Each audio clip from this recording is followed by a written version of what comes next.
It's time to work on my winter beater. I got my beater in here. I use it for bombing around in the winter, and I tow my boat and I tow cars with it. This is actually the picture on my channel name is the backside of this rusty old bucket. These are awesome trucks. I love these trucks. For a winter beater, it's the best thing you're gonna get. You put some good tires on it and you go through anything. Really. But yeah, I got a condenser leak. I've been filling this every summer. I'd fill it up with refrigerant, and it'd last me all summer. And I couldn't find the leak. It was a really small leak, and finally the condenser popped. So I got to replace it. I like to keep everything working on this. People are actually pretty amazed because it's a beater, man, and everything works and it rolls really nice. And yeah, people get out of my way and I can run over stuff and treat it like crap, and I don't have to care. I love it. It's great.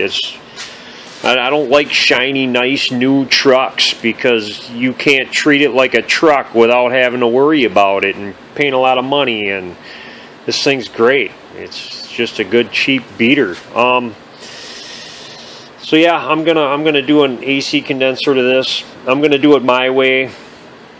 All this stuff you learn about AC, these guys, I don't believe a lot of stuff that people try to tell you and make you believe about AC stuff, so I'm just going to do this my way. And you might hear me harping and ripping on the things people try to make you learn about this stuff. You're forewarned. It might happen. I'm going to be taking the grill off of this. Some of it isn't. Some of it's broke, so it's not bolted down all the way. Most of it's there. These are 7mm.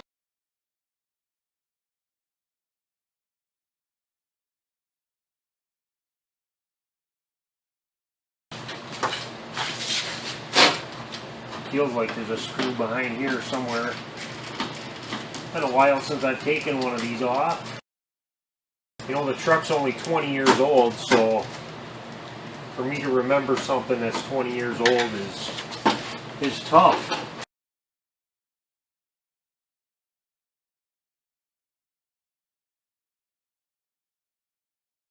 There's little tabs down in here. These little tabs. Pull up on them. And there should be one on the other side too, of course.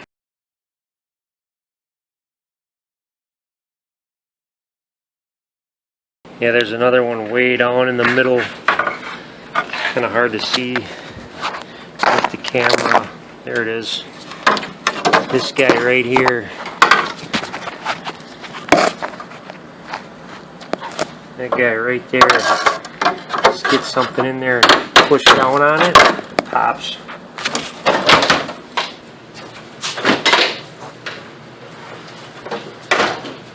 Side marker lights, keep those out of the way.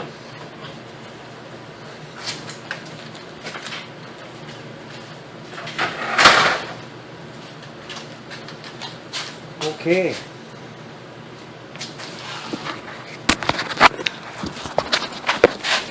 There's my leak right there. Popped right in the corner. That's all dye oil right there. That'd be the transmission cooler. I'm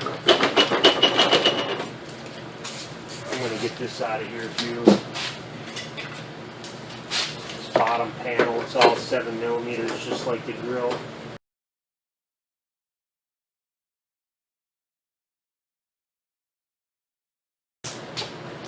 Couple 13mm on this.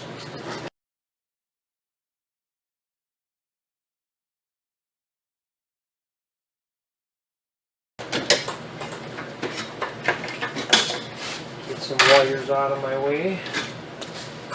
There we go.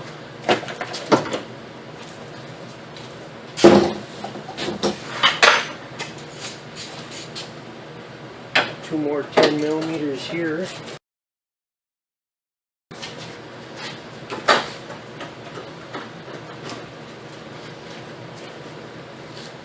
a couple of these things.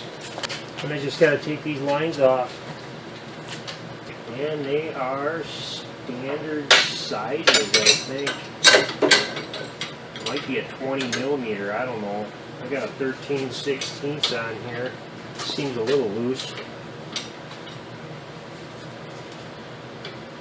15/16 and a 13/16.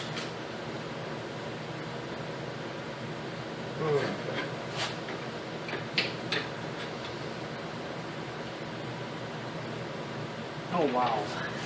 I don't like the way that thing feels. Oh, those are stuck really good. See if I can get them with a torch.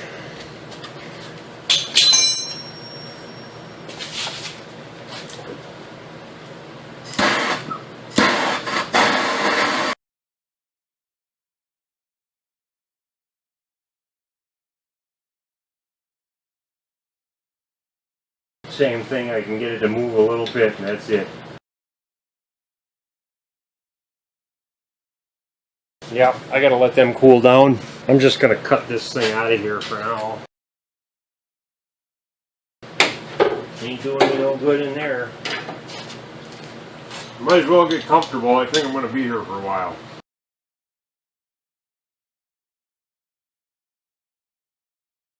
I gotta be careful not to tweak these too much either, or I'll break these lines.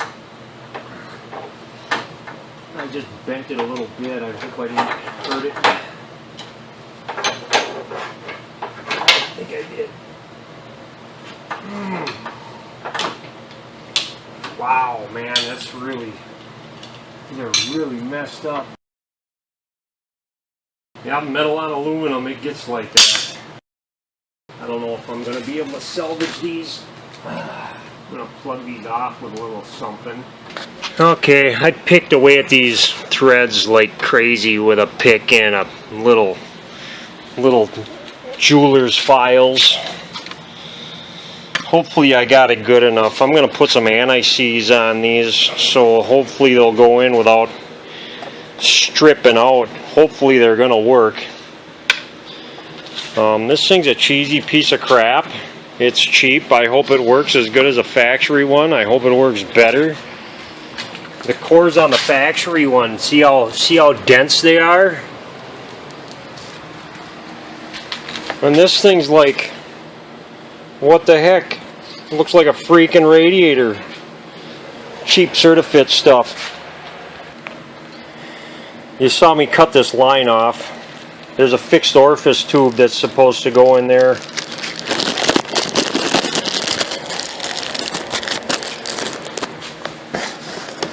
You got to put it in this way first. I should actually put some refrigerant oil on here before I put it in there. And wow. It doesn't fit in the hole. What a bunch of cheap crap. Maybe I got it the wrong way. Hold on. Nope, that's how it goes. Goes in just like this. Doop. I cut this one and wrecked it, so I can't use it. Yeah, they give you a fixed orifice tube that doesn't fit. Nice. Cheap. Certifit. Junk.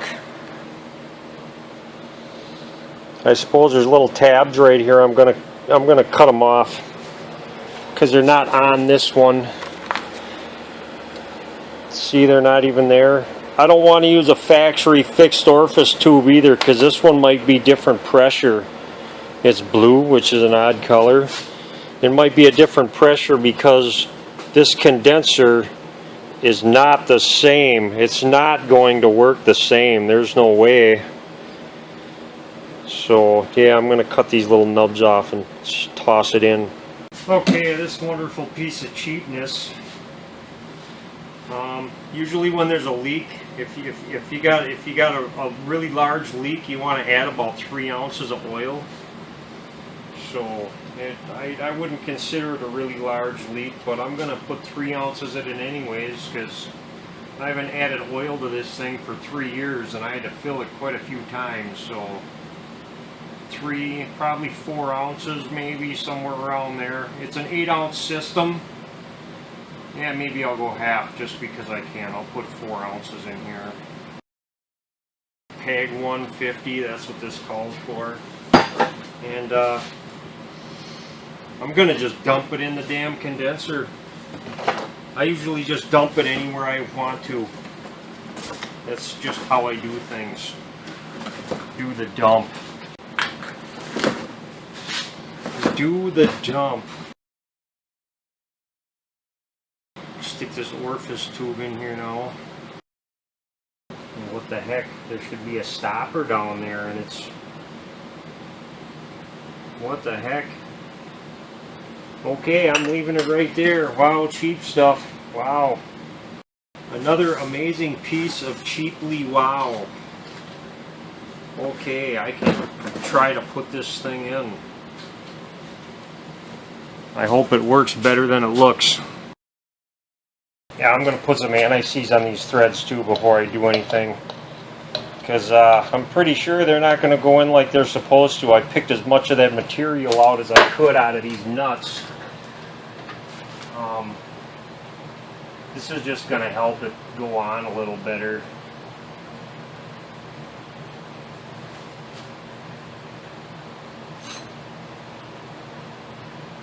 I think I'm going to be pretty mean to them and just cram them in there, but I'm going to try to be careful.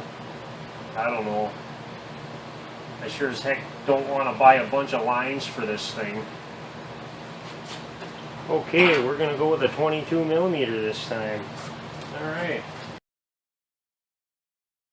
I'll start with the worst one first, because that's how I roll. They didn't give me any O-rings with these either, so I had to furnish my own. Put a little lubricant on those. Just going to kind of bend this line a little to try to get it to mate up. I'm going to play with them threads a little more.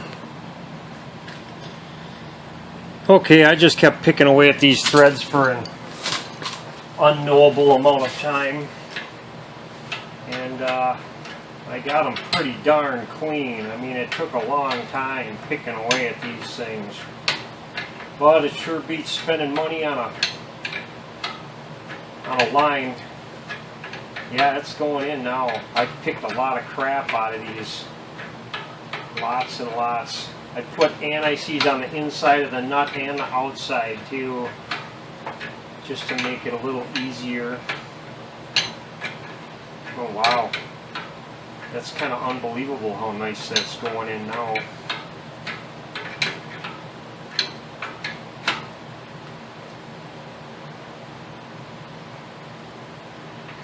Okay, let's hope this one goes in just as easy. Okay, that's what I would call, it had a good enough feel to it, so I just ran it home. Eek. Old stuff, man, I tell ya. I'm just going to put this thing back together.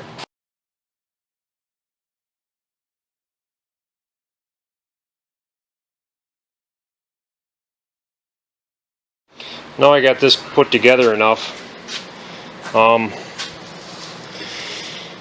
A lot of people tell you need a vacuum pump, you need vacuum. Some people don't use vacuum. You really should. Evac the system. You should put vacuum in the system before you fill it. You want to get as much air out of here as possible. That's important. A lot of people say you got to have vacuum on here for like 15 minutes because it draws out the moisture. I don't know how people think it's going to draw out more moisture by holding vacuum for 15 minutes versus holding it for 5 seconds. There's no way it's just going to magically just pull itself out of there when you're pulling 15 inches of vacuum and it's just sitting there doing nothing. So, and another thing with vacuum too that's kind of gets my goat is there's really no such thing as vacuum. It's all just differential pressure. Okay, there's a difference between atmosphere and whatever. So like if you're up in the frickin' mountains, 30,000 feet up in the mountains and you're recharging AC and you're doing evac, it's going to be different than going down at sea level, because you're measuring inches of vacuum, and really it's not the same as measuring differential pressure. It's actually going to be completely different pressure. So when somebody says vacuum, it stirs up my brain. I'm sorry, but it does. But I don't have one of them fancy billion-dollar pumps, and I'm surprised I didn't patent something like this. But all I did was I found manifold vacuum, and I put a vacuum line in it, and I got a vacuum gauge just for the heck of it, and I hook it up to the low side. And I'm just going to pull vacuum on this for, I don't know, 10-15 seconds, and then I'm just going to unplug this while it's running, and it's going to have vacuum in the system. So that's how I do things. It's way too hot to be running this truck in here, but I'm just going to do it for a few seconds. See, I got my 15 inches of vacuum. That's great. It's actually over 15 inches of vacuum. It's almost 20 inches of vacuum. See, I'll just let that run for a few seconds, and that's pulling all of the air out as much as it can right now, just by having it run like this. Look at that, I'm at almost 20 inches. Why do you got to spend $400 on a vacuum pump, or $200, or whatever they sell them for, when you can use a vacuum gauge and use your own manifold vacuum? It does the same thing. You can argue with me all day long about it, but I'm gonna tell you you're wrong unless you can somehow prove otherwise, and you can't. Hear that?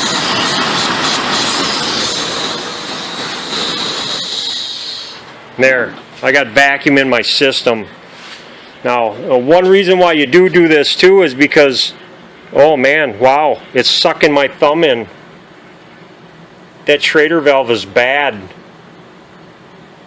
Well, that sucks. That's no good. It shouldn't be doing that. I got vacuum in there, but look, it's sucking my finger. In fact, if I hook this gauge up, see if I can get to it fast enough. Yeah, see? I put the vacuum hose in here. I gotta go get a valve for this thing. That's a piece of junk. Okay, I'm back. I got a new Schrader valve. I'm gonna start this thing again. I actually put a pipe in the door. Exhaust pipe in the door. The last time I did this, I got a funny taste in my mouth. I didn't quite like that. So I'm going to do it the right way. Yep, if anybody ever patents this idea, go right ahead, make a bunch of money. Just remember, I thought of it first, and if I didn't, I never heard of anybody else who has. That's a really nice way to evac a truck or a car. You're utilizing the engine. Simple, easy. Okay, that one's working. I think somebody put an actual tire valve in there. It was brass. They're supposed to be silver. Some dummy put that in and wasn't supposed to. So that could have been my small leak. There was a lot of oil around this. It might have just been the O-ring, but I spent $10 and put a low pressure switch on this too. Okay, I got regular AC stuff here. Pressure gauges, tanks set up. I sprayed a little soapy water on these connections just to make sure they don't leak. There was a little bit of pressure that's in this, and when I hooked it up, it fed just a little bit of pressure into the system. So yeah, right now, see, you can see I got 25 pounds, 25 pounds in there. So yeah, I squirted that, and I squirted this the switch, and This receiver dryer, I didn't replace it. A lot of everybody will tell you, hey, you replace this condenser, you got to replace the receiver dryer because there's a desiccant bag in there that soaks up moisture, and you're going to have moisture in your system, and then your AC's not going to work right. Well, guess what? I'm going to have to call baloney on that too, because this was an extremely small leak. It wasn't an open system for very long. So I'm just going to run it. Very rarely do I replace those unless there's a serious issue with like a compressor or a line blows out and somebody driving it around for weeks or months like that, you know, with an open system. But this isn't the case, and most of the time you don't notice a difference. Just like that evac and stuff, you don't notice a difference. So I have yet to. Somebody can go ahead and try to make a liar out of me. I don't care. This is how I do it, and it works for me. So yeah, I'm going to turn this AC on, max high.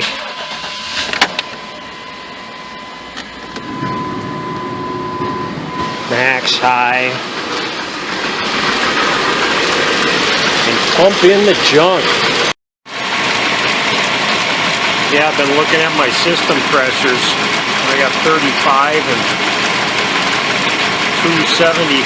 I was thinking that's about right. It's hotter than a forest fire out here, and the humidity's really high. I hit the gas on this thing. I get below 25. It gets below 25 pounds on the low side.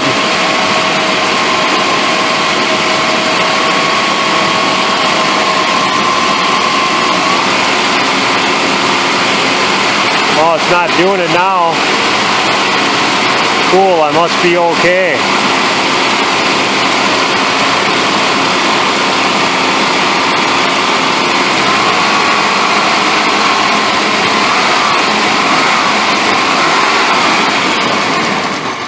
I thought I didn't have enough in here, but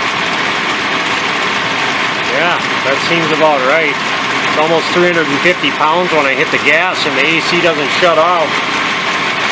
Shut off on me a couple of times, but I let it sit and I started it back up, and now it doesn't do it.